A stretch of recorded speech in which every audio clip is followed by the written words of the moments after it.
soir, jusqu'à 1h, l'antenne d'Europe 1 est ouverte au 39 21. Alors si vous êtes dans une période de doute, si vous êtes confronté à une situation qui vous tourmente, je vous invite à appeler pour en parler avec moi, mais aussi pour recueillir l'avis de celles et ceux qui nous font l'amitié d'être à l'écoute. Vous pourrez ainsi partager vos expériences, confronter vos points de vue et je l'espère avancer ensemble. Si vous pensez pouvoir aider un auditeur, vous pouvez à tout moment de l'émission composer le 39 21, nous envoyer un courriel sur le site europe1.fr ou un petit SMS au 7 21 21 code nuit.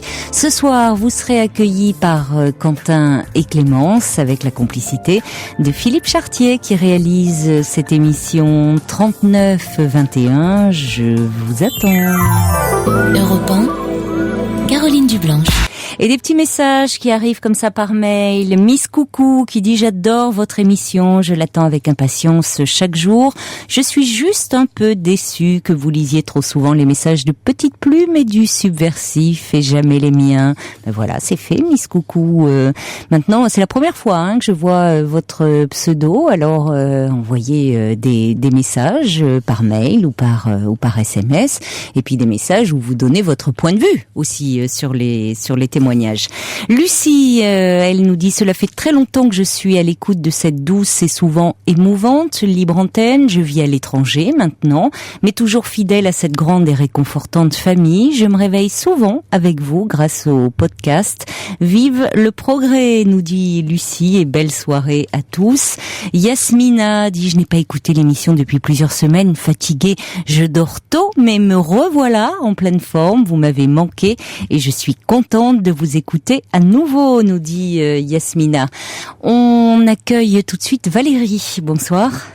Bonsoir Caroline. Bonsoir Valérie. Bonsoir à tous les auditeurs. Je vous remercie d'avoir pris mon témoignage. Je vais avoir un petit peu de mal comment dire, je suis un petit peu émue.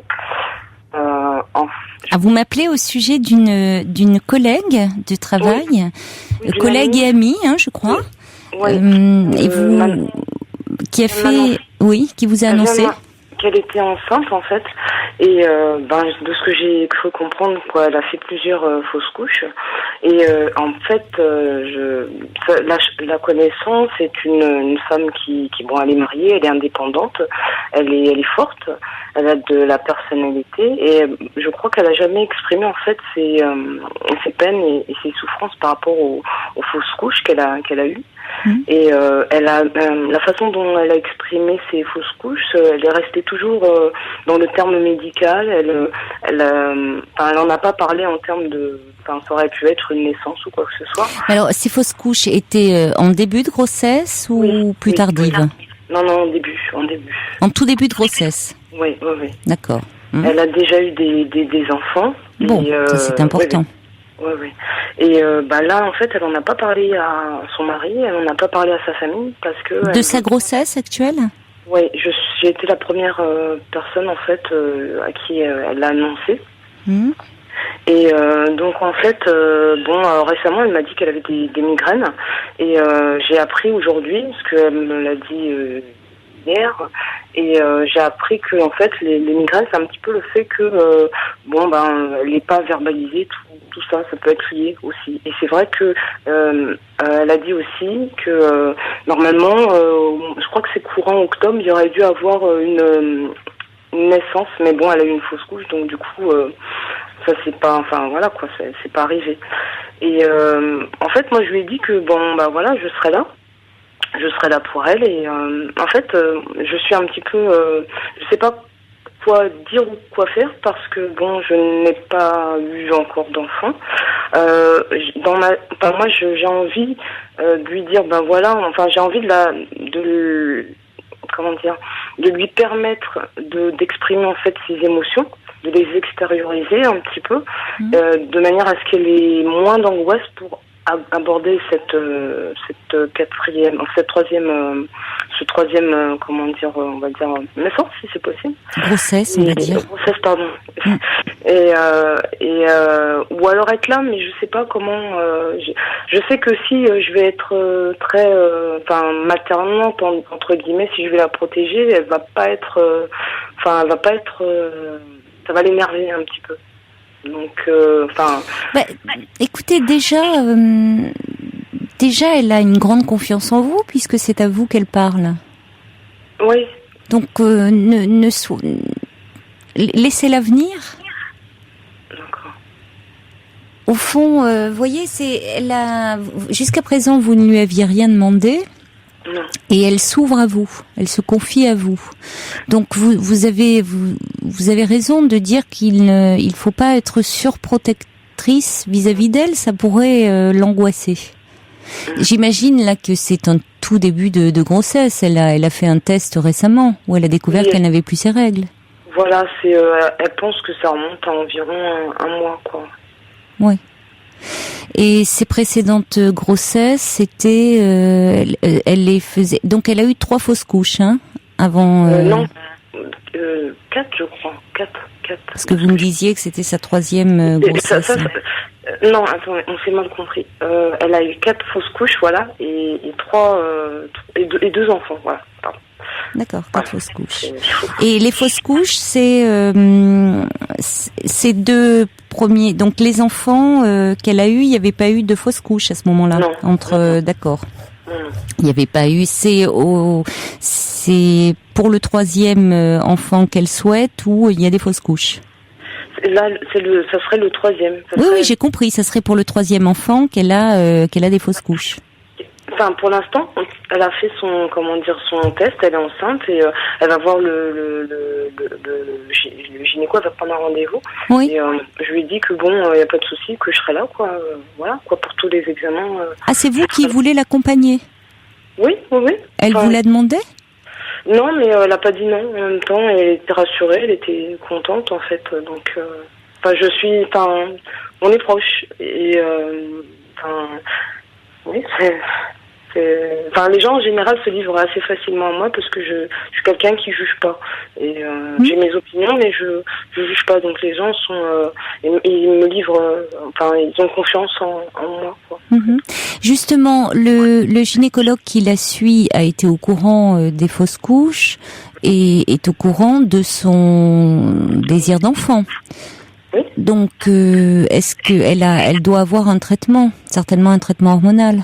Oui, c'est ce qu'elle a dit, effectivement, oui. Elle avait, je sais, il lui donne un médicament et j'ai pas, j'avais peur hier soir, j'étais un peu bouleversée parce que je savais pas si je devais poser plein de questions ou si je devais, en fait, effectivement, petit à petit, la laisser me parler, mais je sais qu'elle a besoin de dire, voilà, il y a ci, il y a là, mais en fait, ça m'a surprise, son annonce m'a surprise, quoi. Le fait qu'elle me le dise à moi, j'ai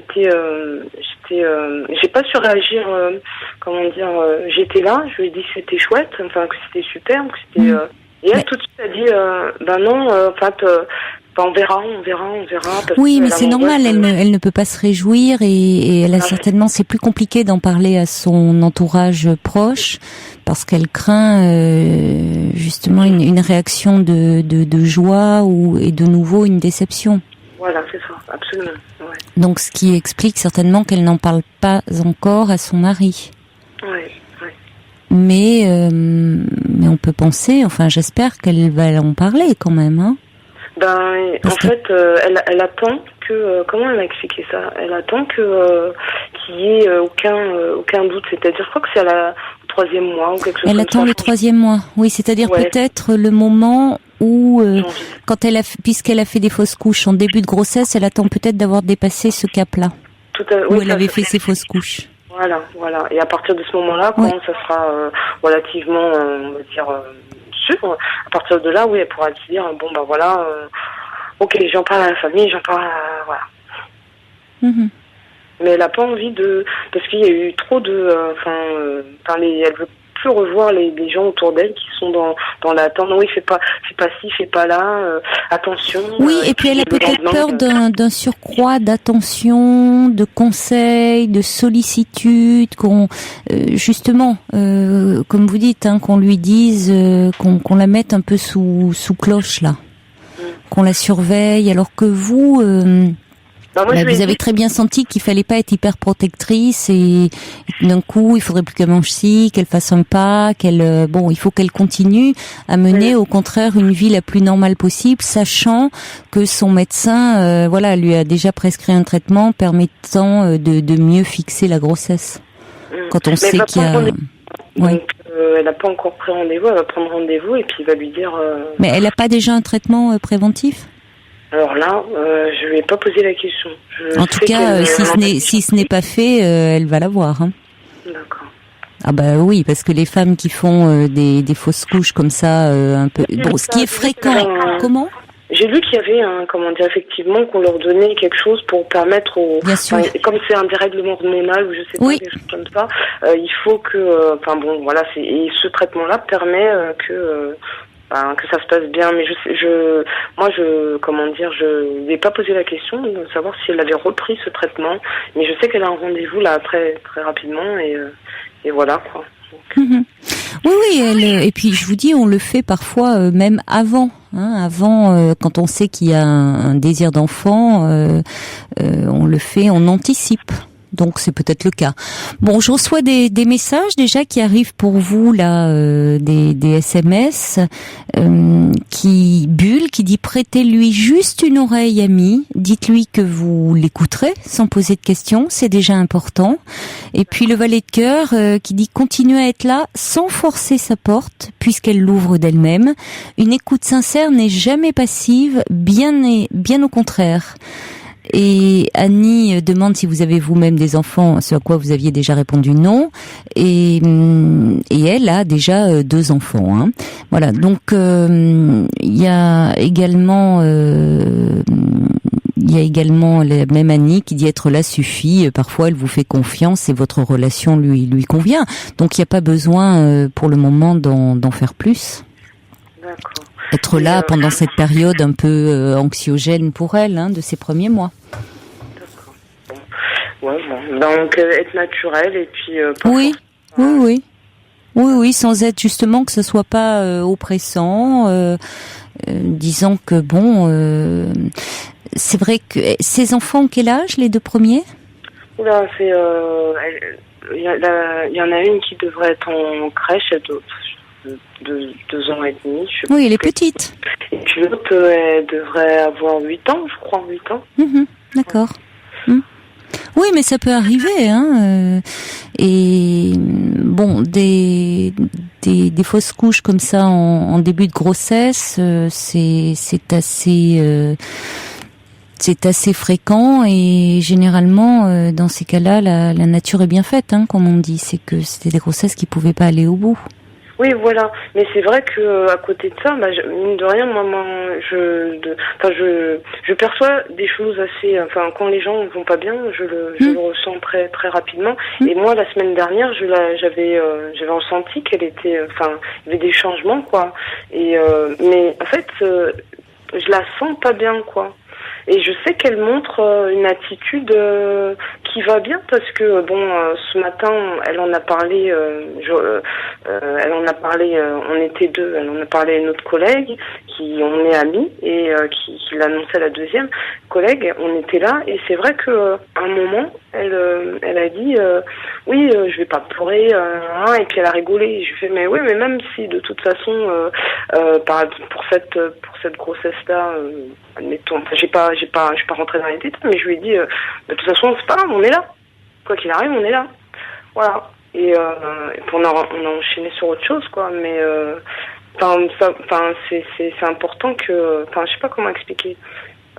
Faut qu'elle, Oui, mais vous disiez quelque chose que vous ne dites pas là. Vous avez dit au standard, vous dites que finalement, elle a pas fait selon vous, elle a pas fait le deuil des fausses couches et qu'elle les a pas intégrées ces grossesses en tant qu'enfant. Mais dans un sens, pour elle a déjà 2 enfants, donc pour elle, c'était heureusement Il y a des femmes qui, dès qu'elles sont enceintes, elles ont un retard, même un retard de règles, c'est déjà un bébé qu'elles ont dans leur ventre. Et puis d'autres femmes, ça va prendre plus de temps et parfois il faut la naissance de l'enfant pour que ça commence à devenir concret pour elle. Donc attention aux projections là aussi, et on comprend mieux que, ayant fait aussi plusieurs fausses couches, qu'elles mettent du temps à investir. Donc attention, vous, de ne pas trop vous projeter par rapport à ça. C'est-à-dire, je ne sais pas si elle a pas fait le deuil comme vous dites, c'est que pour le moment, elle se protège, c'est une protection, c'est-à-dire elle n'investit pas trop, elle attend de voir. Elle attend de voir, et ce qu'on peut comprendre, c'est une réaction de défense et de protection surtout. Ok, donc je reste la même personne. Et je crois. Oui. Et c'est très bien qu'elle ait au moins quelqu'un à qui s'ouvrir de ce qu'elle peut ressentir. Mais ne lui posez pas trop de questions, laissez-la s'exprimer. D'accord, bon ben. Et comme vous dites, vous avez des antennes, simplement si vous la sentez par moment, comme vous l'avez déjà ressenti, pas très bien, dire posez ça va, voilà, une petite question qui peut permettre d'ouvrir. Si elle vous dit oui, tout va bien, bon, vous la laissez, mais laissez-la venir vers vous. D'accord. Voilà, soyez présente, mais sans plus. Ok, bon, bah c'est bon. Non, mais parce que j'étais un peu bouleversée, quoi. Je savais pas comment. Voilà. Ok. Ben, je vous remercie, Caroline. Merci beaucoup. Je vous en prie. Merci, et puis au revoir, et puis bonne soirée à vous. Merci Valérie, au revoir. Pour rejoindre Caroline Dublanche, appelez le 39 21, 34 centimes la minute. Eddie Mitchell, comme un étranger dans la ville. Alors une petite réponse. Sergio qui dit s'il vous plaît, n'écoutez pas Miss Coucou, ne nous privez surtout pas des messages de Monsieur le Subversif, même si on ne comprend pas toujours tout. Et puis il y a Petite Plume qui dit cher Miss Coucou, je ne pense sincèrement pas que mes SMS soient lus plus que d'autres. Ce sont, je pense, certains pseudos qui sont peut-être mieux mémorisés. Oui, vous avez raison. Il y a des pseudos comme ça qu'on retient mieux que d'autres. Sergio, ce n'est pas un pseudo. Et puis, je vais dire, parfois on me fait le reproche, de dire, ah oui, vous lisez toujours les mêmes, ce sont toujours les mêmes messages qui passent à l'antenne. Mais, parce que ce sont les fidèles qui sont là tous les soirs. Alors, évidemment, je lis leurs messages. Je vais quand même pas les pénaliser parce qu'ils sont présents.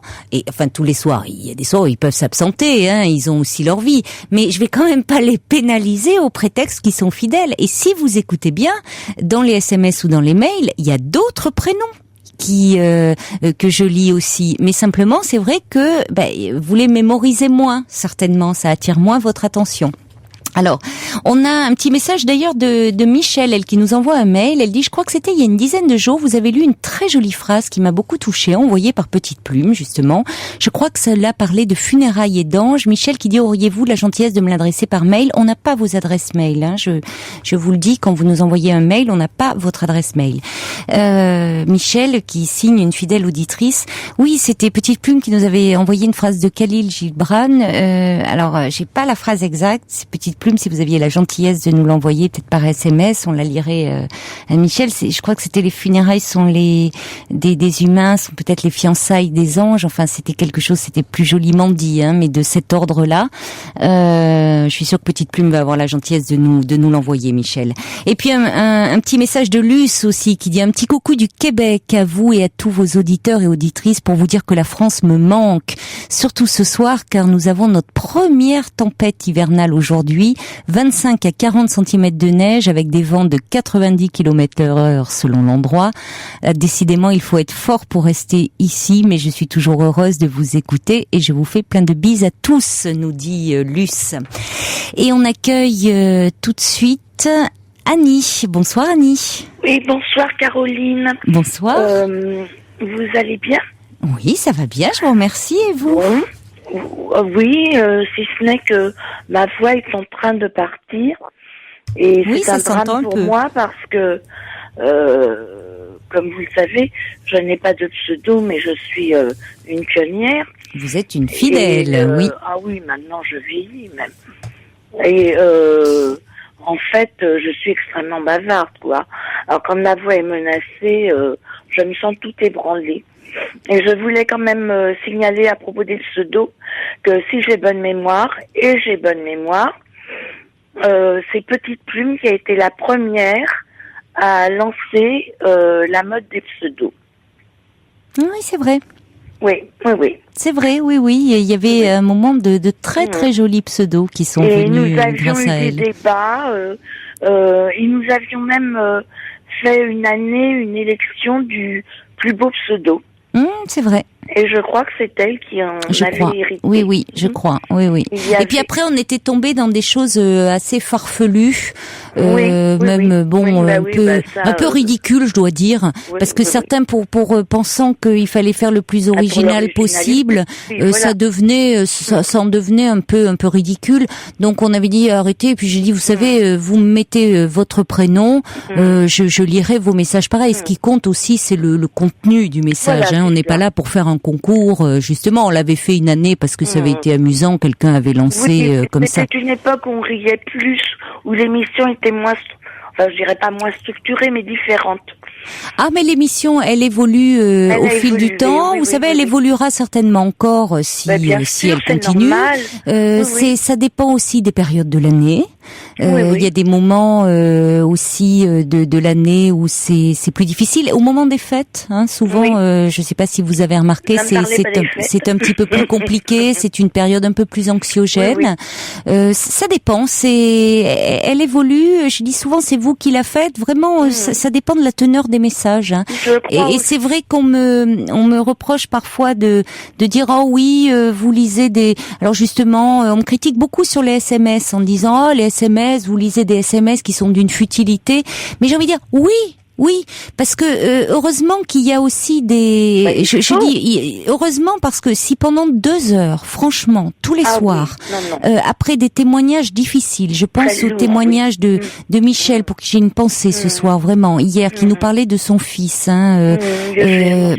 ou d'autres témoignages très difficiles. Si pendant 2 heures on se prenait comme ça tous les soirs des témoignages très difficiles, mais dans quel état on serait cette émission, elle est à l'image de la vie avec des moments difficiles, lourds, et puis des moments plus légers. Et on a besoin de couper ce qui est très lourd parfois.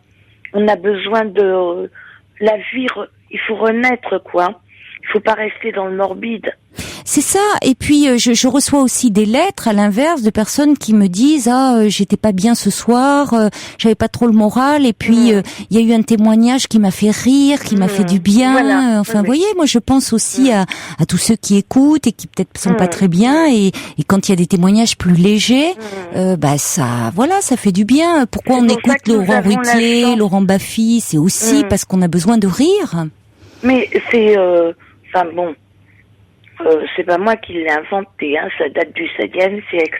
C'est quand même le propre de l'homme. Oui. Moi qui adore les chats, la seule chose que je leur reproche, c'est de pas avoir d'humour.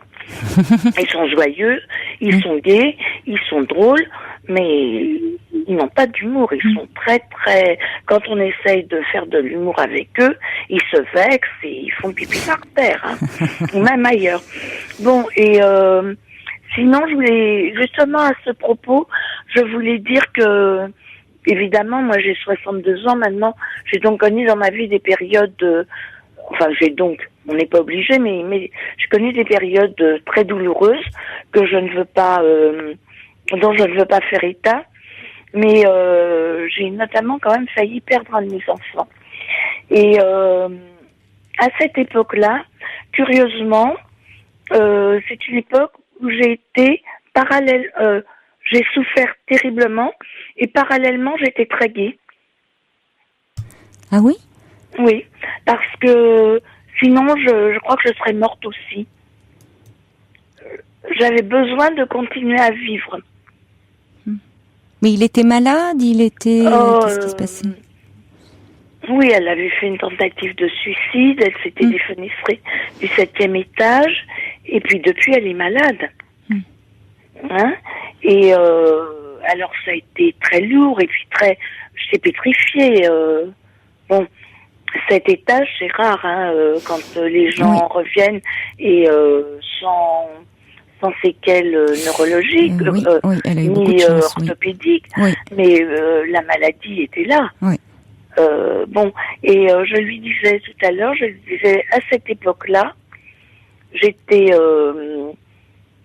perturbée, mais j'avais besoin de décompresser, de travailler, de continuer à exister. Ça peut paraître un petit peu égoïste, que je vais dire, mais en tant que moi. Pas seulement en tant que mère. Mais même dans cette période la plus sombre où votre fille... non, pas les 3 premières semaines. Non, pas quand... pas tant qu'on... Non. Attendez, c'est vrai, en décembre, j'ai commencé à aller mieux en mars, février-mars. Oui. Non, faut pas exagérer. Non, d'accord, oui, non, mais c'est important de le préciser, parce que sinon, ça pouvait créer une certaine confusion. Oui, j'imagine, sinon c'était un petit peu saisissant. D'accord. Non, mais disons que dès qu'on a su qu'elle irait mieux et qu'on ne savait pas encore que elle serait définitivement malade, parce que je vais pas détailler ça. Moi, j'ai cru qu'elle allait guérir, et à ce moment-là, elle était toujours pas bien, parce que elle souffrait terriblement. Enfin, elle était en petits morceaux, hein. Mais disons que moi, à ce moment-là, la vie a repris, et comme je suis quelqu'un de gai, dynamique, etc., elle a repris très fort. J'avais l'impression que ma fille revivant, pour moi, le plus gros était passé, et qu'il fallait vivre aussi pour les autres. Oui. J'en avais 3 autres. Quand on passe très près d'un drame comme ça, il peut y avoir cet instinct de vie, de survie. De survie. Oui. Et puis de prendre conscience qu'on existe en tant qu'entité. J'ai fait une psychothérapie aussi, disons que ça m'a aidé quand même, pas à cette époque-là. Auparavant, j'avais. Donc je savais que la seule personne sur qui je pouvais compter, c'était moi. Bon, alors ce soir, je vous appelle parce que à l'approche de l'hiver, là, depuis maintenant plus de 20 ans, je tombe en hibernation. Et à un moment même, j'allais assez mal. Je dormais tout le temps, je mangeais particulièrement des féculents, ce qui m'a agrémenté la silhouette de quelques kilos. Et, je suis grande, mais enfin, voilà. Oui, c'est sûr, dormir et manger des féculents, oui. On me disait, vous êtes grande, oui, d'accord. Bon, oui, parce que les marmottes et tout hibernent, mais elles mangent pas de féculents. Oui, elles maigrissent, mais oui, elles mangent pas. Aussi, elles sont toutes maigres, mais moi, je suis pas une maman ours. Oui. Et comme je suis quelqu'un d'anxieux, etc. J'étais dans l'enseignement. Je suis allée dans un dispensaire de la MGEN. Oui. C'est pour dire le sérieux des médecins, parce que les dispensaires de la MGEN, il y a 20 ans, fonctionnaient très bien. Oui. Et j'ai vu le directeur, le médecin-chef, et je lui ai expliqué mon cas. Alors il m'a dit, écoutez madame, on va vous présenter au docteur Intel, qui travaille pour nous actuellement, et qui va vous arranger ça tout de suite. Alors je suis allée voir le docteur Intel, qui m'a presque guéri d'emblée parce que c'était un très beau garçon. Et c'est pas mal quand même. Un peu froid, il devait avoir peur qu'on lui saute dessus, je sais pas. Et c'était quelqu'un qui était spécialisé dans le sommeil. Oui. Et je lui raconte donc ma petite histoire, que je dormais le jour, pas trop la nuit, curieusement. Eh ben oui. Alors il me dit, mais vous mangez des féculents, oui. Et quand vous étiez petite, comment ça se passait? Bien, quand j'étais petite, le 2e trimestre était moins bon en classe. Et il l'a toujours été jusqu'à ce que les études, que je prenne mes distances un petit peu avec tout ça, quoi. Déjà petite, l'hiver se passait mal.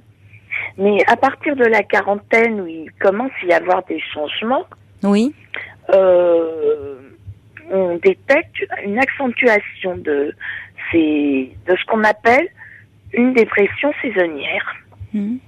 Et souvent, les gens vont voir leur médecin traitant, Oui. ou un psychiatre qui n'est pas averti, et on les bourre d'antidépresseurs. Oui. Et ça ne fait rien. Non. Non, c'est vrai. Et moi, ce médecin-là m'a proposé la luminothérapie. Et il m'a dit, écoutez, au bout de 8 jours, si vous n'allez pas mieux, je vous prête une lampe, vous me la rapportez, c'est que c'est pas ça. Au bout de 8 jours, j'allais mieux. Ah oui, carrément, aussi vite. Ah oui. Et vous aviez une lampe, c'est lui qui vous l'avait prêtée? Oui. Alors, c'était à l'époque, ça venait de Belgique. Oui. C'est très pratique parce que on met très peu de temps, hein. C'était un casque avec une visière. Ça ressemblait à une lampe de mineur, sauf que c'était une visière qu'on articulait, et à mesure que on avait besoin de lumière, mais c'était avec l'aide du médecin, bien sûr. Oui. Il réglait la visière pour qu'on reçoive davantage de luxe, qui est l'unité de lumière blanche. Oui, oui. Hein? Et ce traitement était inspiré de systèmes qu'on avait mis en place dans les pays du Nord. Ben oui, parce qu'il y a beaucoup de dépression et beaucoup de suicides. Hein. Oui, mais là où ils ne voient pas le jour. Hein, mais autrefois, de mon temps, dans ma jeunesse folle. Mais ça continue, hein. Oui, mais moins. Moins parce qu'ils traitent beaucoup par la luminothérapie, voilà. oui. On disait, les Suédois se suicident parce que ce sont des débauchetés. Ah bon? Les gens disaient ça. Ah oui, moi j'entendais autour de moi. Et puis après, mes copains ne cherchaient qu'une chose, c'est aller voir les belles Suédoises. Ils étaient très déçus parce qu'elles avaient le paquet de préservatifs dans le sac et revenaient en France faire des enfants françaises. Et mais on disait les gens suicident parce que ils n'ont pas de morale. Et en fait, on s'aperçoit qu'en Bretagne, que dans certaines régions de la France, il y a plus de suicides qu'ailleurs. Parce que, justement, ce sont des régions du nord de la Loire. Mais de toute façon, on l'entend même beaucoup dire c'est difficile le mois de novembre, par exemple, c'est moins difficile avec le changement d'heure, en plus, les jours qui diminuent, les jours diminuent, en plus il y a ce changement d'heure, la nuit qui tombe comme ça. C'est dramatique. C'est difficile, et on dit les gens commencent à se sentir mieux, et quand les jours allongent, là, hein, en janvier, au mois de mars, oui. Au mois de mars, évidemment, mais... Quand on a cette dépression, en mars, on n'est pas bien parce qu'on est extrêmement fatigué. Mais c'est-à-dire que c'est pas forcément, vous dites, accompagné d'idées sombres, c'est plutôt une grande envie de dormir. Vous pourriez rester au lit toute la journée. Oui, on est quand même comme un légume. Moi qui aime bien rire, etc. Si je mets pas le pied par terre, que je ne veux plus aller travailler, etc., j'ai honte de moi, si vous voulez. Oui. Je suis pas bien dans ma peau, quand même. Oui. C'est pour ça, d'ailleurs, que le soir, parfois, vous êtes moins présente en ce moment. Ah non, maintenant, c'est parce que je suis vieille. Oh, Annie. Et gâteuse. Je vous laisserai... Bon, oui, ça s'entend, bien sûr. Non, je suis pas moins présente, mais... Non, c'est pas un reproche. Non, mais oui, parfois, d'ailleurs, vous m'avez dit, je viens de me réveiller, ou... J'ai été gravement malade, quand même. En 2008, j'ai failli mourir. J'ai été malade hospitalisée pendant 4 mois. Et tous mes organes vitaux se sont bloqués. Et ma maladie s'est terminée par une infection pulmonaire avec un choc septique. Alors je n'ai aucune séquelle parce que je suis une très bonne nature. Vous avez une sacrée résistance, hein. Ah oui, moi je suis une fille d'Ardennais, hein. Ça fait rire Fifi. Mais c'est intéressant est-ce que, parce qu'on trouve par exemple ces lampes dans certaines boutiques aujourd'hui. Est-ce que, je peux pas les citer à l'antenne, mais dans des boutiques où on parle de nature et tout ça. Non, alors ça c'est pas ça. C'est pas ça. Alors dans les hôpitaux, alors on peut en faire. Voilà, il faut aller. Alors oui, mais attendez, parce que moi mon médecin, je ne le voyais plus. Et puis ma lampe, je l'ai laissée dans les Ardennes où j'ai vécu pendant 10 ans après ma retraite. Et puis là, cette année, je n'allais pas bien. Et c'est pour ça qu'on m'entendait moins. D'abord, on m'a pas entendu pendant un an. Non, mais je vous bouscule un peu parce que il va y avoir le journal de minuit, donc c'est très tête pour savoir très vite. Je cherche à voir mon médecin. Je savais qu'il avait changé d'hôpital. J'appelle l'hôpital où il travaillait. On me dit, mais madame, il est parti aux États-Unis. Et j'ai compris que la faculté, qui refusent cette méthode qui coûte très cher quand on achète la lampe, parce que moi, il y a 20 ans environ... mais je pense que ça se pratique dans certains services, la luminothérapie. Oui, y aller. Quand on est très, très atteint, on peut pas se lever. Oh, oui, mais alors là, on est dans des cas très, très graves. Il y a quand même des services... Dans ce cas-là. Ah oui, il y a quand même des services où c'est pratiqué. Oui, c'est vrai. Oui. Mais vous dites, il y a des lampes... Moi, je me demande si quand même les lampes vendues dans certaines boutiques, ça marche pas, si ça fait pas un peu de bien. C'est pas celle-là, Caroline. Ah bon? Ce sont des lampes qu'on utilise quand on a voyagé en avion. Ah bon, d'accord. Bon, mais en tout cas, merci pour l'information, parce que vous avez raison, ça doit toucher beaucoup de personnes, ma chère Annie. Il faut qu'on se quitte. Je sais que vous êtes une grande bavarde, mais il faut qu'on se quitte, ma chère Annie. Je vous embrasse. Merci beaucoup d'être intervenue. Au revoir. Et Georges en particulier. Georges est très heureux de vous avoir entendu. Au revoir, Annie. Toutes vos confidences à Caroline Dublanche au 39 21. 39 21. 34 centimes la minute.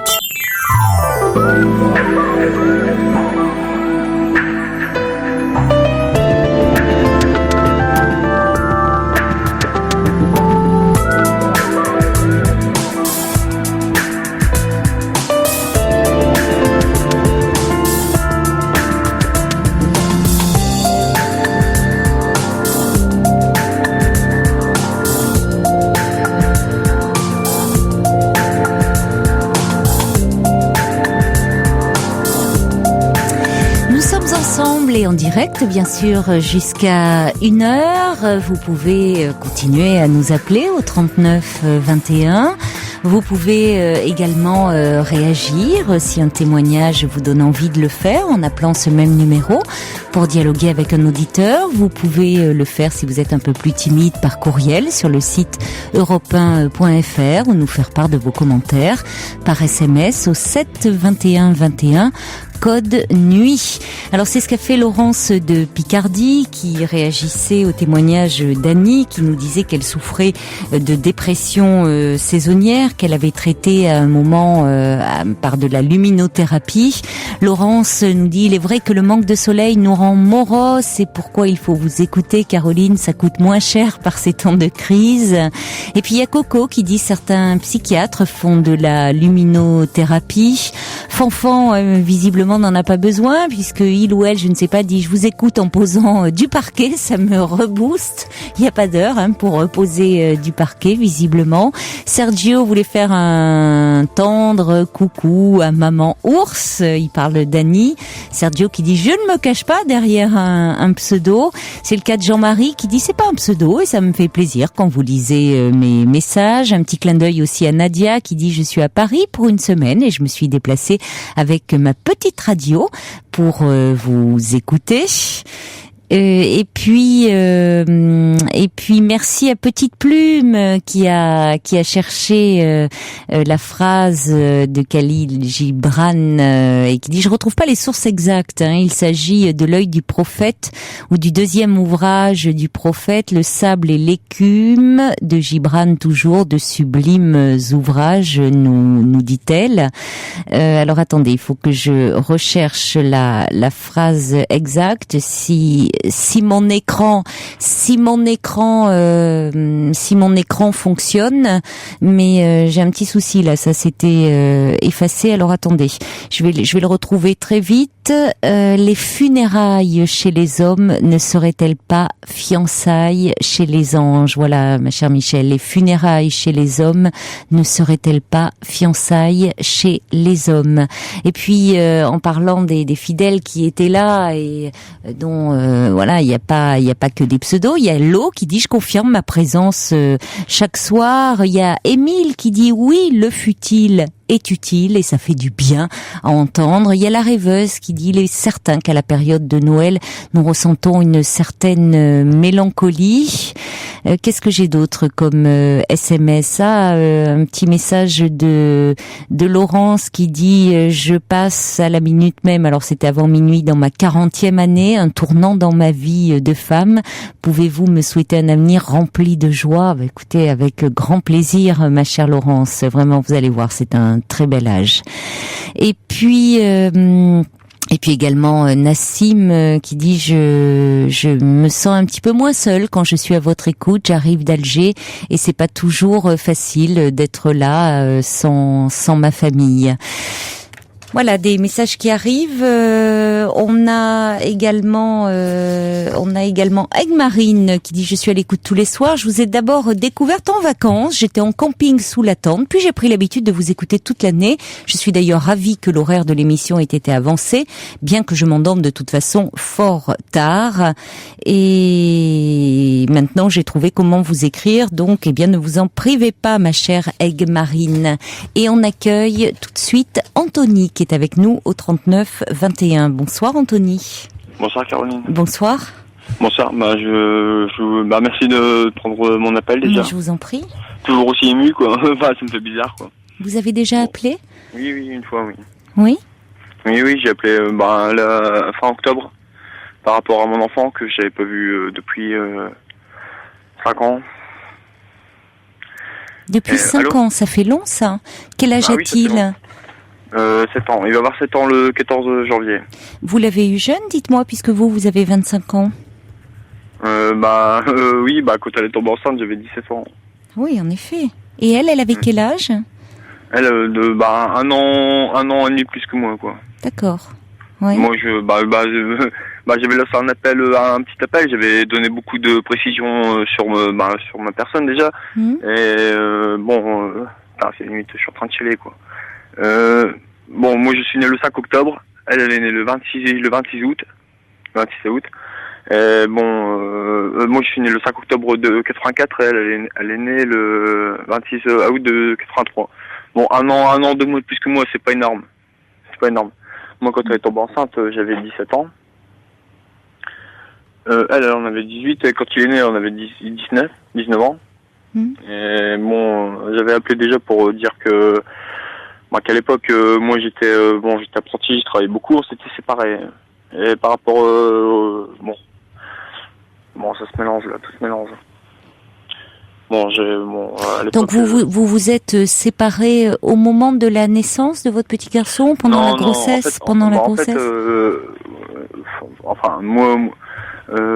moi j'étais placé en foyer étant jeune, elle pareil, et on a fait un voyage en Afrique. Et moi pareil quoi. Moi on a été placé en Afrique par rapport parce que elle et moi on avait un passé difficile. Oui, je me souviens de vous maintenant. Et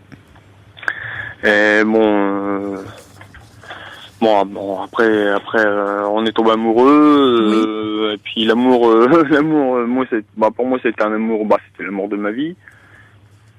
Puis carrément d'ailleurs depuis j'en ai pas eu de pareil quoi. C'est dur, franchement c'est dur. Mais alors pourquoi même si vous n'êtes plus ensemble, qu'est-ce qui fait que vous ne voyez plus votre petit garçon ? En fait,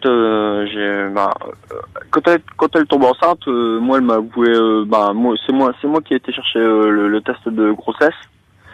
Et quand elle m'a avoué sa grossesse, en fait au départ on mettait toujours un préservatif. Bon, j'ai dit la première cause, quand on s'est mis ensemble, je mettais toujours un préservatif. Bon, je l'ai dit la première fois quand je suis passé à la radio, et puis ça déjà rien que de dire le mot, ça m'énerve. Elle était elle a été violée quoi. Ça me tue. Je l'ai déjà dit, donc elle a été violée. Moi à l'époque, je grandissais de foyer en foyer parce que je partais carrément en sucette quoi. Et en fait, à force de partir en sucette, et puis parce que j'ai fait des conneries, des grosses conneries pour mon âge, on est passé devant un juge des enfants, et le juge des enfants, il a dit, écoutez, vous allez être placé, écoutez, faut vous écarter de votre milieu familial. Oui. Donc, ok, moi j'ai dit ok, mais pas trop ok, parce que mon milieu familial, j'y suis attaché, parce que même si j'ai grandi en foyer et tout ça, j'ai quand même mes grands-parents, puis mes grands-parents, ce sont des gens énormes. C'est des gens qui comptent beaucoup pour vous. Rien que d'en parler, excusez-moi, mais mes grands-parents sont des gens respectables, plus que respectables. J'ai pas eu mes parents, mais j'ai eu mes grands-parents. J'ai eu la chance d'avoir mes grands-parents.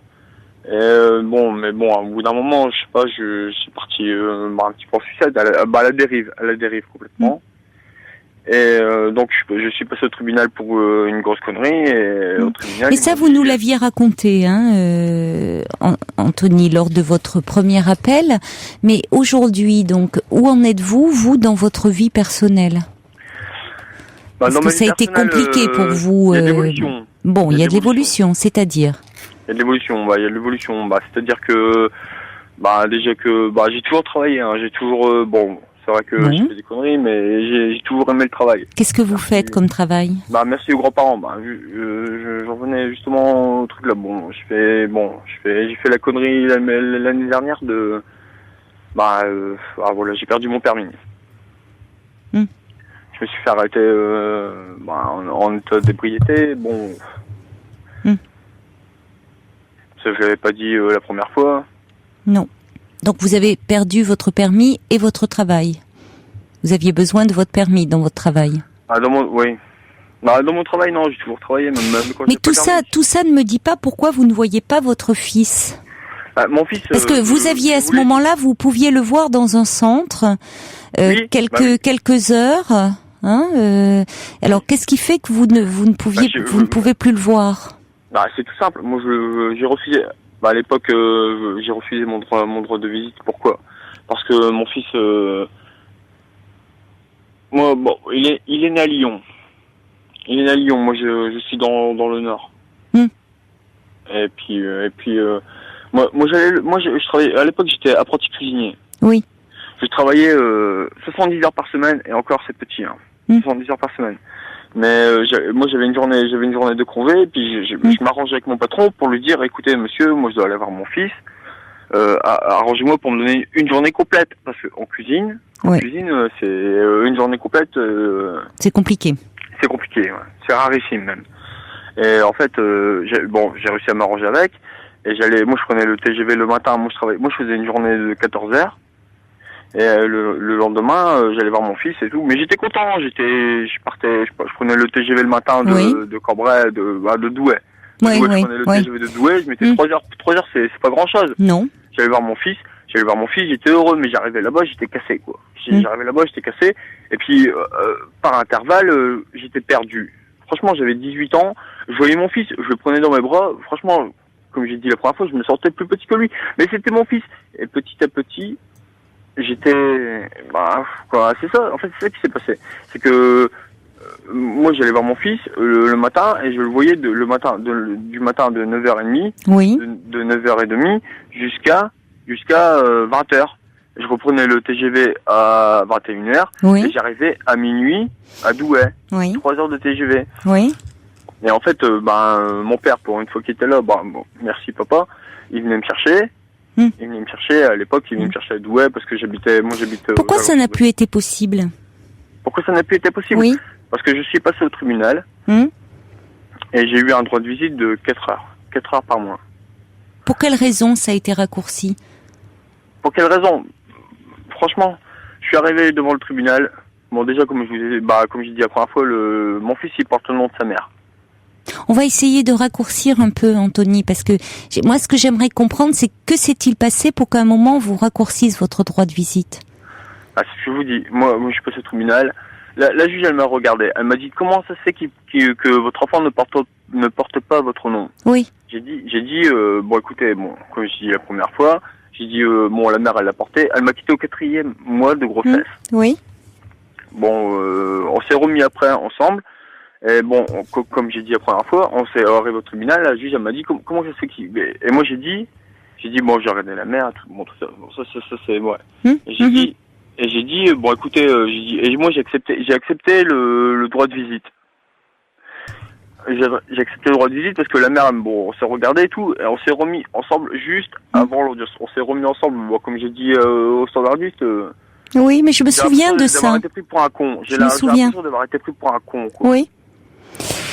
Mais alors, ça c'était, vous aviez 18 ans, mais aujourd'hui vous en avez 25. Qu'est-ce qui fait, pourquoi vous ne redemandez pas une modification aujourd'hui du droit de garde? Ça peut évoluer, vous savez, un droit de garde. Comme vous m'avez dit la première fois, oui. Vous lui accordez trop d'importance à la mère. Oui, tout à fait. À la mère. Oui. Et Enfin, trop d'importance. Je vous l'ai pas dit comme écoutez, ça. Bah si, parce que c'est la mère de mon enfant déjà. Bah alors là, si je lui accorde pas d'importance à elle, Mais je non, n'accorderai d'importance à personne. Ce que je voulais dire par là, c'est que vous vous effacez dans l'histoire. Bah oui, mais complètement. Oui, mais trop. C'est-à-dire, bien sûr qu'elle a de l'importance. Et bien sûr qu'elle a de l'importance par rapport à votre fils. C'est normal et c'est bien qu'elle soit auprès de votre fils. Mais c'est bien aussi que vous puissiez voir votre fils. Bah, moi, donc c'est pas normal que vous vous effaciez à ce point-là. Bah, moi, ça me tue, donc est-ce que vous avez pu un peu évoluer, vous, au niveau de votre réflexion depuis qu'on s'est parlé la dernière fois? Bah, j'ai beaucoup réfléchi. Beaucoup. Et vous en êtes où alors? Bah, j'en suis où Bon, bah, franchement, j'ai culpabilisé de vous avoir appelé parce que je suis quelqu'un de pudique, déjà. J'ai culpabilisé de vous avoir appelé, puis après j'ai réfléchi et j'ai eu des échos de votre appel parce que il y a une personne qui m'a reconnu. Oui. Et cette personne, c'est pas n'importe qui, c'est un formateur que j'ai eu à l'AFPA. Oui.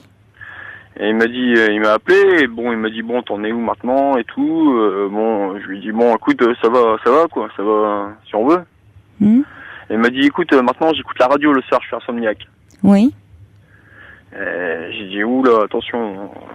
Bon, ça m'a fait plaisir. En même temps, ça m'a fait plaisir. En même temps, j'étais un petit peu gêné, mais ça m'a fait plaisir. Et il m'a dit bon, écoute, tu passes me voir quand tu veux, et puis voilà. Mais maintenant, moi, j'en suis. Ça a été plutôt constructif, c'est-à-dire qu'il il vous cherchait à vous apporter un soutien. Bah oui, mais de toute façon, je ne. Bah, ce formateur-là. Bon, je ne sais pas s'il est assidu à votre émission. Bon, maintenant, il m'a dit qu'il m'a entendu. J'étais gêné sur le moment. Oui, je comprends. Sur le moment, j'étais gêné, puis après, je me suis dit, bon, finalement, t'as quelqu'un qui t'a écouté, puis que il t'a entendu, quoi. Oui, vous avez parlé de vous et de votre histoire, hein. Il y avait pas. C'est vrai que c'est difficile quand on est pudique de dépasser ça. Ah, c'est pas que je suis pudique. Ah, si je suis pudique, ouais, si, ouais, c'est vrai, par rapport. Alors, par rapport à votre réflexion, finalement, est-ce que vous vous êtes dit, c'est important que je fasse quelque chose pour voir mon fils, parce que ce petit garçon, il peut se dire au fond que vous l'avez laissé tomber. Alors c'est vrai que ça a trait avec votre histoire ou... Je l'ai pas laissé tomber. Mais je sais, on va pas refaire le débat, hein, Anthony. On va pas refaire le débat de la dernière fois. Maintenant, oui, vous avez raison. Mais dans sa tête de petit garçon de 7 ans, lui, il peut penser ça. Je sais bien que vous le laissez pas tomber, que vous y pensez tout le temps. Moi, je vais vous expliquer. Mais c'est pas à moi qu'il faut... Non, mais à l'époque, j'étais précoce. À l'époque, j'étais quelqu'un de précoce. J'étais précoce. Mais ça fait 5 ans que je ne l'ai pas vu. Ça fait 5 ans que j'ai voulu pas. Mais oui, mais il faut vous faire aider aussi, Anthony.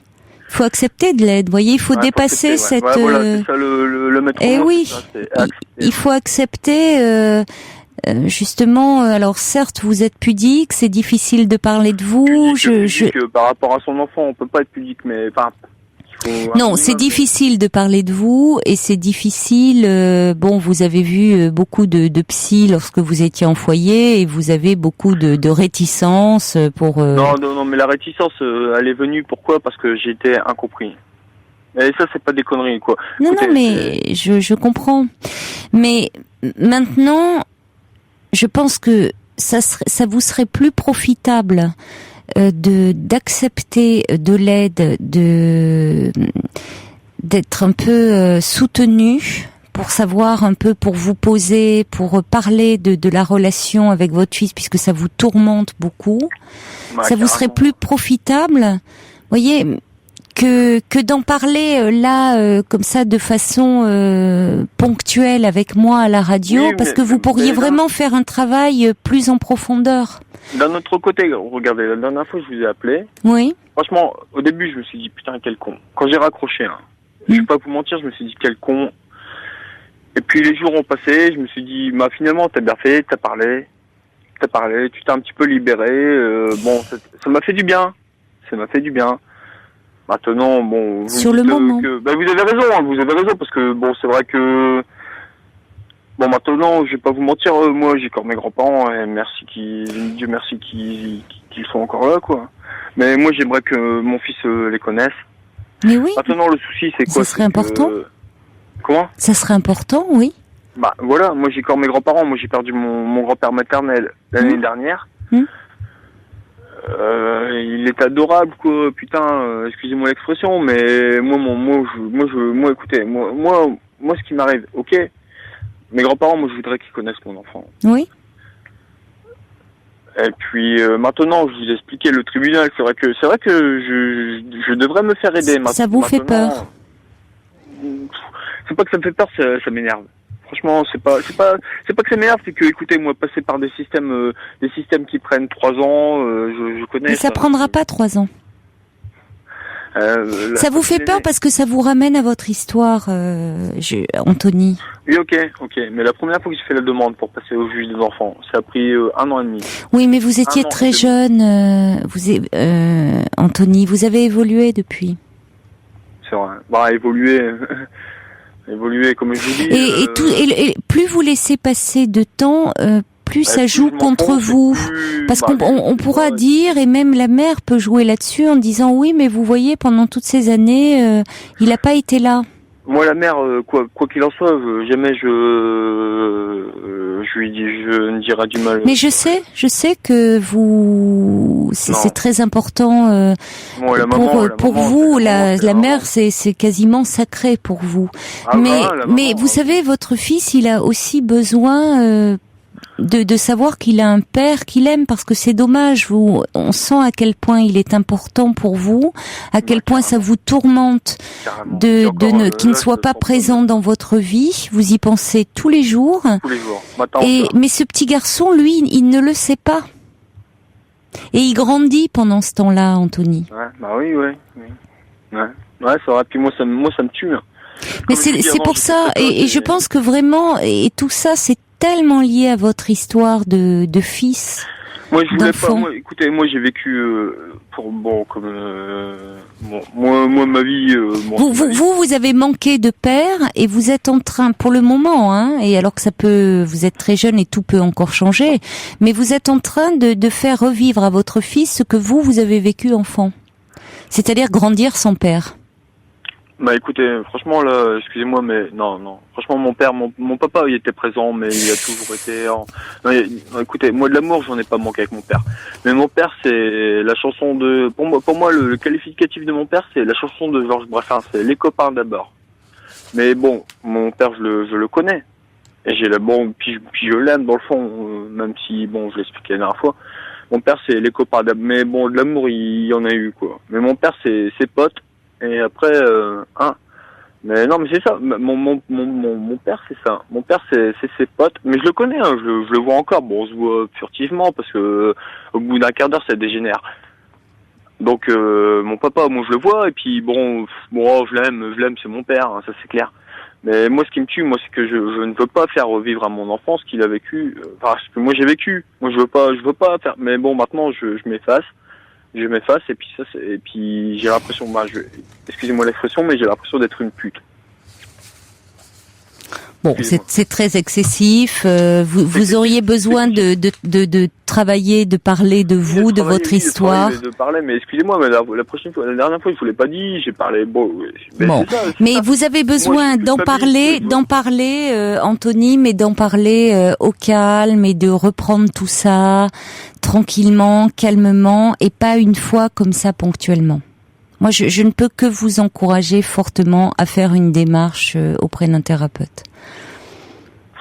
Parce que vous perdez du temps là. Mais moi j'ai grandi dans la violence. Mais oui, mais c'est tout ça, c'est de tout ça. Mais je vous crois, mais c'est de tout ça. Je suis violent dans mes propos, mais moi-même, la violence, ça me dégoûte, ça me répugne. J'en ai marre. J'ai grandi dans la violence. Ok, maintenant mes propos peut-être choquants, j'en suis. Mais vous avez énormément besoin de parler de vous, Anthony, et c'est encore une fois ce petit garçon, c'est important qu'il ait un père comme vous. Vous avez beaucoup à lui apporter. Mais quand je le voyais, vous semblez en douter. Quand je le voyais, la violence sur moi que j'ai là maintenant, je l'avais pas. Quand je le voyais, je me disais. Bon, c'est sûr qu'au début. Mais cette violence, parce que ça vous fait violence aussi de ne pas le voir. Bah, carrément, ouais. Voilà. Donc, J'avais pas en moi. J'ai toujours eu petit. Oui, mais ça vous fait violence. Donc, et vous laissez mais vous laissez se perpétrer ça, Anthony. Ouais, donc, à un moment aussi, c'est là où vous devenez responsable aussi d'une situation qui vous rend malheureux. Alors, il faut à un moment décider. Parce que vous n'êtes plus un petit garçon qui n'a pas de prise sur les événements. Ça, c'est vrai. Vous avez raison. Vous avez raison. J'ai du mal à faire le deuil de mon enfance Mais bien sûr, parce que votre enfance a été très compliquée. Et c'est pour ça il n'y a pas de honte à demander de l'aide. C'est-à-dire quelqu'un. Mais non, mais vous pourriez parler à quelqu'un, parler de votre enfance, et ça vous permettra de mieux être présent en tant que père pour votre fils. Moi, Parce que là, votre fils, vous lui faites vivre des choses qu'il n'a pas à vivre. Je lui fais pas vivre. Là, je ne le vois pas. En étant absent. En étant absent. Ben oui. Mais moi, quand je le voyais, écoutez, moi, je me suis dit, mon fils. Mais bon. Non, mais c'est des paroles, Je vous ai dit l'essentiel. Mais oui, mais c'est moi, ce qui m'intéresse, c'est maintenant. Le passé, voilà. Le passé, vous pourrez en parler. Moi, j'ai fait des recherches, ça avance, mais ça va pas se faire du jour au lendemain. Ça se fera pas du jour au lendemain, mais il faut commencer. Je vais vous lire quelques messages. Il y a la rêveuse qui dit il faut toujours se battre pour ses enfants, qui sont notre plus grande richesse. Et puis il y a Bulle qui dit occupez-vous de votre petit garçon, ça vous aidera aussi à avancer et à évoluer. Vous vous sentirez mieux et moins perdu. Et puis il y a le subversif qui dit que... Le subversif, les petites plumes, je les entends tous les soirs. Oui, mais ça veut dire que vous écoutez, Je leur fais un petit brossard. Eh bien, qui dit assumez votre rôle de père, ça vous aidera aussi à couper avec votre propre histoire d'enfant. C'est vrai. À faire la part des choses. Ça me tue. Il y a Émilie qui dit vous n'avez pas à vous sentir coupable ou gêné parce que votre témoignage est sincère et touchant. Et puis il y avait également une jeune femme qui disait je me souviens bien de ce jeune homme qui est touchant, attachant, je dirais même bouleversant. Bon courage à lui, vraiment. Merci Émilie, puis merci la petite femme, quoi. Franchement, non, mais ça me touche, franchement, c'est pour ça. Depuis moi, quand je vous ai appelé, je me suis dit, comme je vous ai dit, j'ai un petit peu culpabilisé, je me suis dit, putain, t'as parlé, et tout, puis après, oui. Je me suis dit, ça m'a fait du bien. Non, mais ça m'a fait du bien. Mais maintenant, Prune dit, aussi, comment? Je vous ai vu dans À vous de juger, l'émission. Ah non. Je suis pas passée dans À vous de juger. Non, dans Complément d'enquête. Dans l'émission. Complément d'enquête. Ouais, Complément d'enquête, ouais. Ouais. Ouais. Bon, j'ai mis un visage sur la voix que j'écoutais. Ouais. Et puis il y a Prune qui dit maintenant il faut agir et aller en parler. Vraiment un thérapeute. Ouais, mais un thérapeute, écoutez, quand j'en parle. Non. Vous allez me trouver encore 1000 excuses. Non, mais quand j'en parle, écoutez, ouais, ok. Je suis psy, aussi. Comment ? Je suis moi-même, psy. Ouais, psychologue. Je le sais, mais moi, écoutez, au bout d'un moment, il y a le valet de cœur qui dit vous reviendrez de ces années de violence, mais pas de ce temps perdu avec votre fils. Battez-vous pour vous deux. Oui, justement. Le temps passe, Anthony. Je vous l'ai déjà dit. Le temps passe très vite, même. Ouais. Et le temps n'est pas le même, pour un enfant. C'est vrai. C'est qui a dit ça ? La personne qui a dit ça. Non, le temps non, je le dis, mais parce qu'on le sait, le temps n'est pas le même pour un enfant. Il a raison. Non, mais le temps passe très vite, mais pour un enfant. Il faut d'abord vous faire aider. Ça va vous aider, vous, et le fait d'agir pour votre fils va vous aider aussi dans votre propre vie. Et vous verrez que ça va vous aider à évoluer. À travers, parce que je pense que vous avez une image encore beaucoup trop négative de vous et qu'au fond vous n'êtes pas sûr de ce que vous pouvez donner et transmettre à votre fils. Et je pense que vous pouvez lui transmettre beaucoup de choses positives, beaucoup plus que vous ne pensez, Anthony. Et que quand vous aurez repris confiance en vous, en votre capacité à transmettre en tant que père, eh bien, vous pourrez agir beaucoup mieux. Mais ça, il faut que vous en preniez conscience. Il faut que vous trouviez quelqu'un qui vous écoute et qui vous permette de comprendre ce que vous avez à offrir à un enfant, ce que vous avez à lui donner. Ça me touche, quoi. Ça me touche, quoi. Franchement. Ouais. Mais prolonger cet échange avec un thérapeute. Vraiment. Il faut avancer, là. Ouais, faut y aller, ouais. Ouais. Alors, allez-y. Ouais, et redonnez-moi des nouvelles quand vous aurez avancé. D'accord ? C'est l'envie qui manque. Hein. Eh ben alors allez-y, profitez de cette envie. Perdez pas de temps là. D'accord ? Et on se dit à bientôt quand ça aura avancé. Ok. À bientôt Anthony. Au revoir. Au revoir.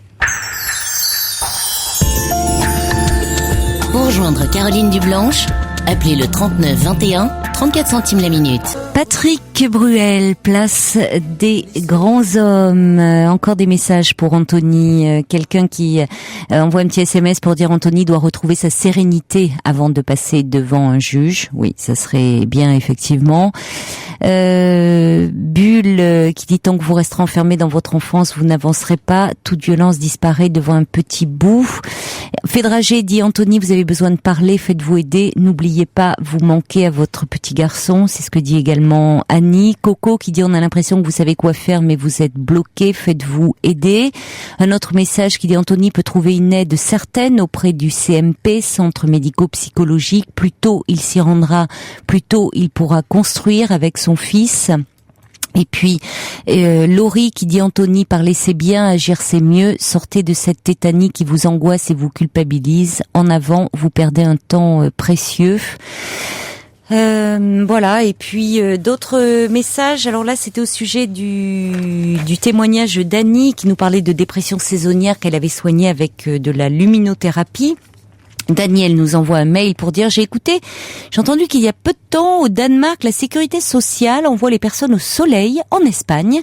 Ils le font systématiquement pour les gens d'un certain âge. C'est bon à savoir. Ces pays ont une façon de réfléchir en amont plutôt que de donner des antidépresseurs. On va tous aller au Danemark.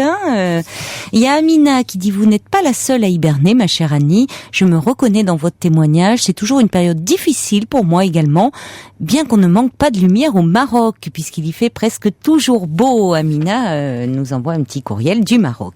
Et puis il y a Michel qui est médecin qui dit ah non, elle est pas médecin, elle nous livre l'article d'un médecin, un extrait d'article qui dit il est possible de faire une luminothérapie sauvage sans avis médical préalable, mais le risque est de passer à côté d'une dépression classique qui ne serait pas saisonnière, donc insensible à la lumière, ce qui retarderait le traitement approprié. C'est pourquoi en cas de symptômes dépressifs, il est préférable de consulter son médecin. En revanche, en l'absence de symptômes dépressifs, une cure de luminothérapie peut prévenir l'apparition des troubles dépressifs. Un simulateur lumière de l'aube pour se réveiller et une lampe de luminothérapie pendant tout le petit déjeuner peuvent aider à garder le sourire jusqu'au retour des beaux jours. Voilà, et ça c'était l'extrait d'un article d'un médecin.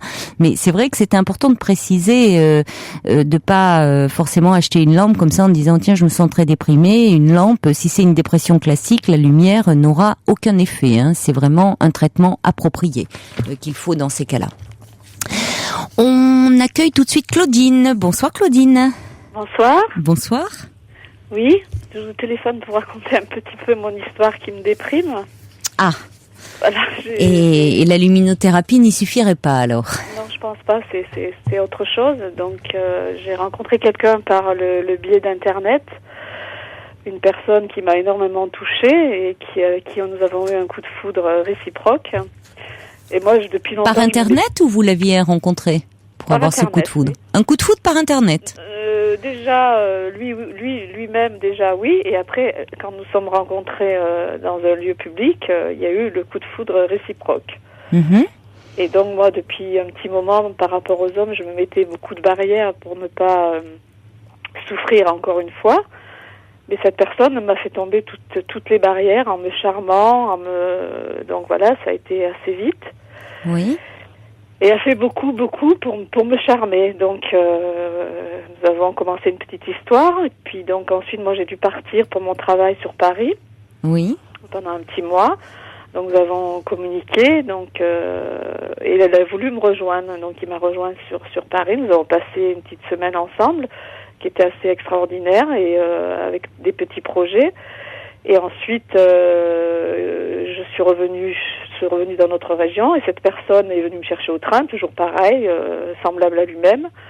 Mais une fois que nous avons posé nos bagages ici, il a changé du tout au tout, il a pris du recul, il sait plus où il en est, soi-disant que notre histoire lui a rappelé son histoire avec sa femme, qu'il est perdu, qu'il ne sait pas s'il veut continuer. Pourtant, j'ai toutes les qualités requises pour lui, mais il prend la fuite à grands pas et moi, il y a plein de choses que je n'arrive pas à comprendre. Je suis complètement perdue et désabusée par ça et son comportement, je ne le comprends pas et il ne me donne pas d'explication. Et c'est une personne, quand elle parle, on ne sait jamais si c'est sérieux ou si c'est, comment dirais-je... Je sais pas comment expliquer ça et moi je suis perturbée, je sais plus si je dois arrêter, je n'y arrive pas à arrêter cette relation. Et mais vous avez des échanges en ce moment? Ben des échanges, c'est soit il passe à la maison et il repart en vitesse, ou soit moi je passe chez lui et je repars en vitesse. Et il est séparé de sa femme depuis longtemps? 2 ans, il est séparé depuis 2 ans. Ses enfants ne lui parlent presque pas, lui en veulent. Oui. Il se retrouve dans sa grande maison. Je vais vous dire, c'était une personne à Paris, une autre personne. Oui. Tout autre que quand il est revenu ici, c'était pas la même personne, quoi. Donc, se retrouver certainement dans sa maison, il y a tous les souvenirs qui sont là. Et ses enfants ne lui parlent pas. Et moi, il veut pas me donner d'explication, le pourquoi, le comment de son comportement. Et en quoi l'histoire que vous avez lui rappelle celle avec sa femme? Soi-disant que depuis que nous avons commencé notre histoire, je lui rappelle des choses avec sa femme, certaines choses avec sa femme. Mais il ne vous en dit pas plus? Non, là-dessus, je ne sais pas pourquoi il est séparé, je ne sais pas pourquoi, si c'est lui qui est parti ou pas, je respecte ça, je respecte tout à fait sa vie passée, ne me regarde pas. Je n'ai pas jugé ni lui, ni sa femme, ni quoi que ce soit. Mais moi, je sais plus où j'en suis avec lui parce que quand même, il réapparaît dans ma vie de temps en temps. Il me téléphone, il va envoyer des textos brûlants d'amour et maintenant, c'est tout le contraire. Et vous l'avez rencontré il y a combien de temps? Il y a 3 mois. Oui. Et moi, ce qu'il y a, c'est que je suis déjà un petit peu fragile dans une solitude extrême quand même. Oui. Et je n'arrive pas. Je voudrais arrêter parce que maintenant, si ça tourne à l'obsession, je n'arrête pas de penser qu'à ça. Je n'endors plus. Je n'arrive pas à lui dire ça se termine. Et par contre, cette personne voudrait bien, par exemple, il a eu un problème au cœur. Il s'est fait opérer il y a 1 année. Il voudrait bien que je l'accompagne lundi, par exemple, à sa visite médicale. Il voudrait bien que nous allions au ski. Il voudrait bien, mais autre non. Voyez. Et là, moi, je suis complètement désabusée, quoi. Je suis. Je crois qu'il faut lui en faire part, hein. Oui, mais j'ai pas. Quand je lui en fais part, il n'y a pas d'explication. Il ne sait pas quoi me dire. Non, mais sans forcément attendre une explication, en disant que ces revirements d'attitude vous déstabilisent et que finalement vous perturbent. Ah, ça me perturbe énormément. Voilà, je crois qu'il faut lui dire et dire que peut-être que vous préférez. Alors soit, c'est au fond ces états d'âme. Hein, alors peut-être pas lui dire comme ça parce que, mais ça vous perturbe que vous ne savez plus sur quel pied danser au fond avec lui. Non, c'est exactement ça. Mais déjà, je crois qu'il faut lui dire soit finalement il en prend conscience. Et il change un peu d'attitude vis-à-vis de vous, ou alors vous, du coup, vous allez vous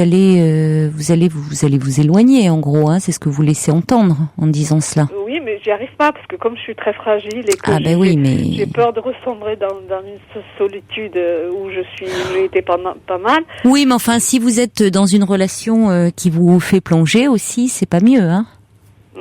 Voyez, entre la solitude, au fond que vous connaissez, mais où vous avez quand même des repères et après tout, ça vous montre que vous pouvez rencontrer quelqu'un et que vous pouvez vibrer de nouveau, Claudine. Maintenant, si c'est rencontrer quelqu'un qui est très perturbé, qui a pas fait le deuil de son ancienne relation, où vous êtes vraiment dans l'inconnu, où vous ne savez rien au fond de lui. Non. Ses enfants qui ne lui parlent plus, il vous dit... Vous voyez, soit il ne vous dit rien, soit s'il vous parle, qu'il en dise un peu plus. Parce que quand il vous dit l'histoire qu'on a, ça me rappelle mon histoire passée, certes, mais encore. Parce que ça se trouve, ça lui rappelle, ça, je ne sais pas, ça montre peut-être surtout qu'il a pas du tout tourné la page avec son histoire passée, et que tout lui rappelle son histoire passée. Oui, je pense, parce qu'une fois... Et qu'au fond, c'est vous qui allez payer, il va vous présenter l'addition. Ouais. Il va vous faire porter tout le traumatisme de sa relation passée, de sa rupture. Vous n'êtes pas là pour ça. Je ne sais pas, hein, mais si c'est le cas, parce que il peut pas d'un coup dire c'est-à-dire par moment il s'éloigne de vous, si j'ai bien compris. Voilà, oui. Et puis d'autres moments, vous envoyez des textos brûlants d'amour et de désir. Ça va pas, ça. Voilà. Donc voilà. Et puis bon, quand il est passé encore cet après-midi, il aurait bien passé à l'acte. Et moi, j'ai dit non. Moi, il est hors de question que vous voyez, passer à l'acte et partir. Et puis voilà. Et là, je dis non. Moi, c'est non. Vous n'êtes pas là pour ça. Pas voilà. Plus que pour jouer les infirmières, l'accompagner, lui tenir la main pendant l'intervention. Voilà. Parce que quel rôle vous jouez auprès de lui? Et par moments, il vous dit non, je ne veux pas, c'est trop, ça me bouleverse trop. Puis à d'autres moments, il faudrait que vous vous comportiez comme quelqu'un qui est dans sa vie déjà depuis des années et qui doit traverser les épreuves avec lui. Oui, il m'a perturbé, alors que vous vous connaissez depuis 3 mois. Il m'a vraiment perturbé. Mais parce qu'il est perturbé. Oui. Parce qu'il est perturbé lui-même. Alors si en plus vous sentez un peu fragile, attention que cette relation ne vous fragilise pas davantage.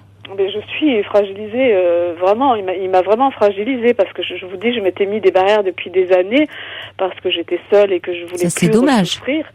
Et là, j'ai foncé la tête la première tellement il m'a charmée parce qu'il a tout fait pour me charmer.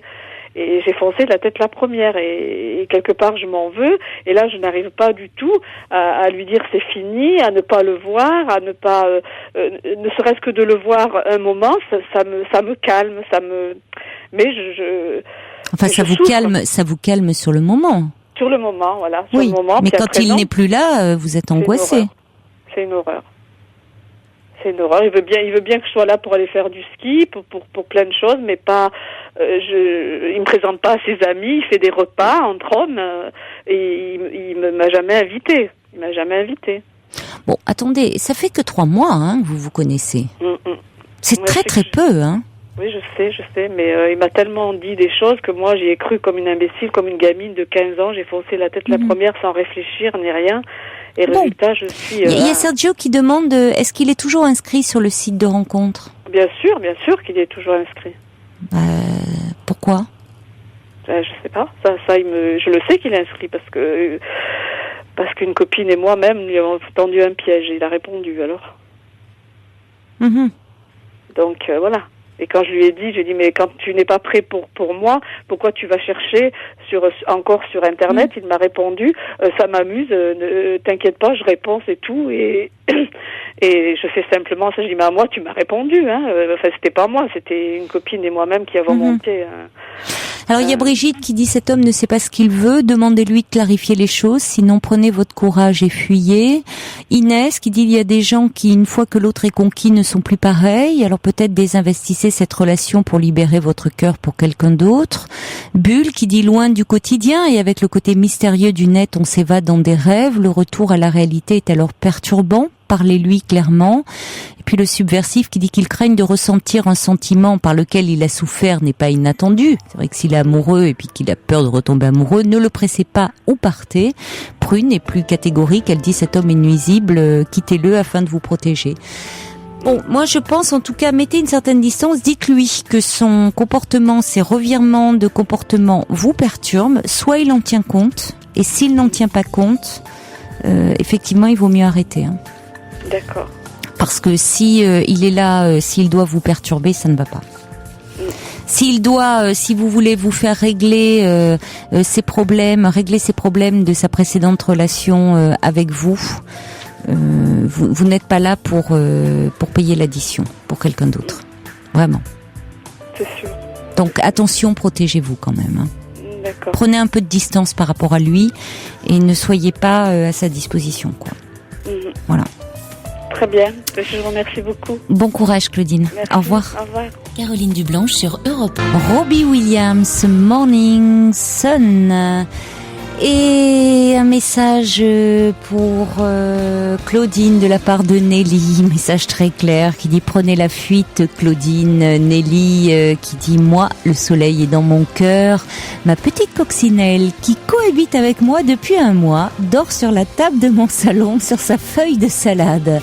Elle adresse un message de bonheur à tous les auditeurs. Voilà, Nelly a adopté une petite coccinelle et c'est vrai hein, en plus.